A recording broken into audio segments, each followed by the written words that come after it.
Madam President, France, starting with its highest authorities, has strongly condemned this carnage. Once again, a new proof of the kind of barbarism that has struck Syria over the past few years. While some have claimed that this was a strike against a warehouse of chemical substances belonging to terrorists, I want to just recall a number of facts, three of them. First of all, there was no fire, even though such a strike would have caused a fire, and the consequences would have been much more serious for the civilian population. Furthermore, this is an area where the Syrian army and air force are in fact operating, and in fact additional strikes were observed in the area of Idlib yesterday. Finally, the responsibility of the Syrian Air Force has already been mentioned for the use of chemical weapons 3 times at least, and irrefutably based on the conclusions of the joint investigative mechanism mandated by this council.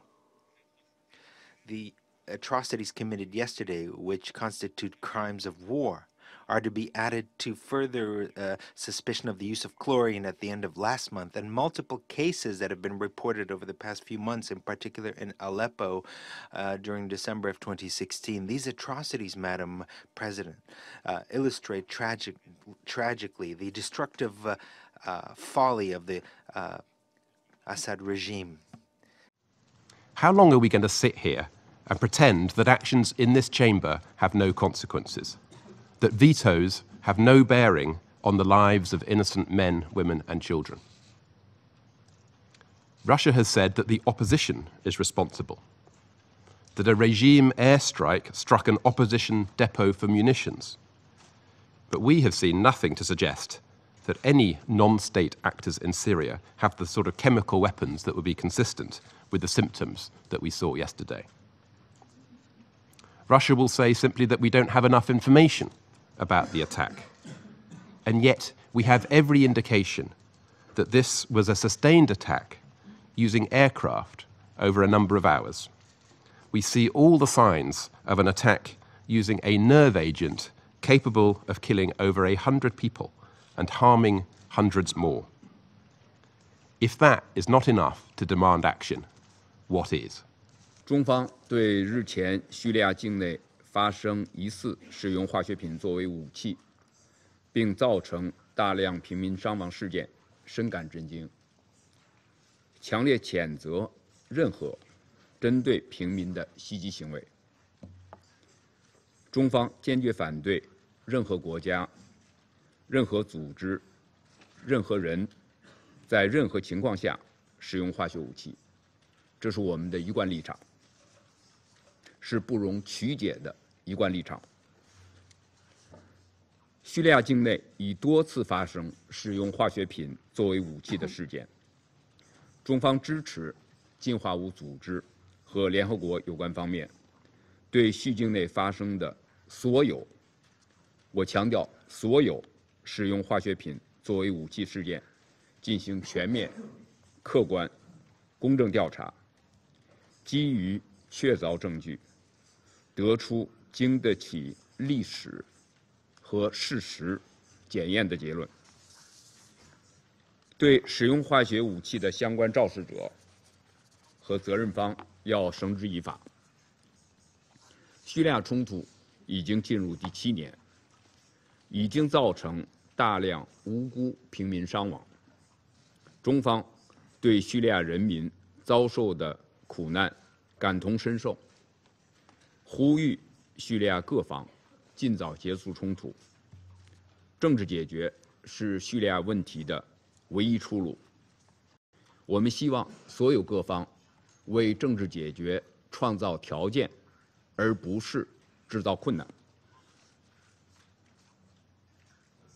中方希望国际社会抓住叙利亚问题政治解决的难得契机，坚持政治解决的大方向，加大支持联合国的斡旋主渠道作用，支持德米斯托拉特使的工作，敦促叙利亚各方巩固停火，积累互信，在日内瓦和谈中坚持叙任主导、叙任所有的原则，推动叙利亚政治解决进程取得积极成果。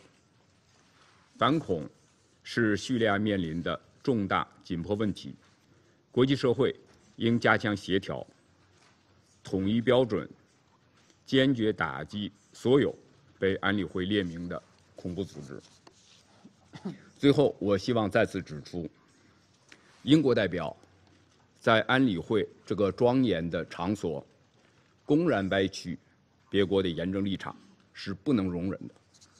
英国代表的逻辑完全站不住脚。我希望英国代表能够停止在化学武器这个具有国际共识的问题上滥用安理会，达到他政治目的的做法，这不是符合叙利亚人民利益的做法。我希望今后英国代表不再这样做。谢谢主席女士。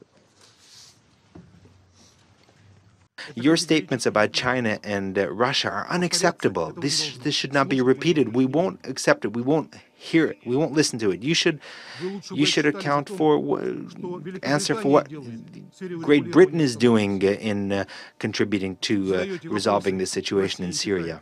Do you carry any kind of responsibility? Do you have a sense of responsibility? No, you don't. Everything is geared, everything is guided by the need to change regime change. Even this obsession with regime change is what hinders the work of the Security Council. You, in fact, are trying to have the Security Council give a cover of legitimacy to your illegitimate plans. Yesterday morning, we awoke to pictures, to children foaming at the mouth, suffering convulsions, being carried in the arms of desperate parents. We saw rows of lifeless bodies, some still in diapers, some with visible scars of a chemical weapons attack. Look at those pictures. We cannot close our eyes to those pictures. We cannot close our minds of the responsibility to act. We don't yet know everything about yesterday's attack, but there are many things we do know. We know that yesterday's attack bears all the hallmarks of the Assad regime's use of chemical weapons. We know that Assad had used these weapons against the Syrian people before. That was confirmed by this council's own independent team of investigators. We know that yesterday's attack was a new low, even for the barbaric Assad regime. Evidence reported from the scene indicates that Assad is now using even more lethal chemical agents than he did before. The gas that fell out of the sky yesterday was more deadly, leaving men, women, the elderly, and children gasping for their very last breath. And as first responders, doctors, and nurses rushed to help the victims, a second round of bombs rained down. They died in the same slow, horrendous manner as the civilians they were trying to save. We all also know this. Just a few weeks ago, this council attempted to hold Assad accountable for suffocating his own people to death with toxic chemicals. Russia stood in the way of this accountability. They made an unconscionable choice. They chose to close their eyes to the barbarity. They defied the conscience of the world. Russia cannot escape responsibility for this. In fact, if Russia had been fulfilling its responsibility, there would not even be any chemical weapons left for the Syrian regime to use. There is one more thing we know. We know that if nothing is done, these attacks will continue. Assad has no incentive to stop using chemical weapons as long as Russia continues to protect his regime from consequences. I implore my colleagues to take a hard look at their words in this council. We regularly repeat tired talking points in support of a peace process that is regularly undermined by the Assad regime. Time and time again, Russia uses the same false narrative to deflect attention from their allies in Damascus. Time and time again, without any factual basis, Russia attempts to place blame on others. There is an obvious truth here that must be spoken. The truth is that Assad, Russia, and Iran have no interest in peace. The illegitimate Syrian government, led by a man with no conscience, has committed untold atrocities against his people for more than 6 years. Assad has made it clear that he doesn't want to take part in a meaningful political process. Iran has reinforced Assad's military, and Russia has shielded Assad from UN sanctions. If Russia has the influence in Syria that it claims to have, we need to see them use it. We need to see them put an end to these horrific acts. How many more children have to die before Russia cares? Madam President, some members of the Council today made statements that proved even further, unequivocally, that my country, Syria, is victim of two aggressions simultaneously. First, an attack by permanent members of this Council.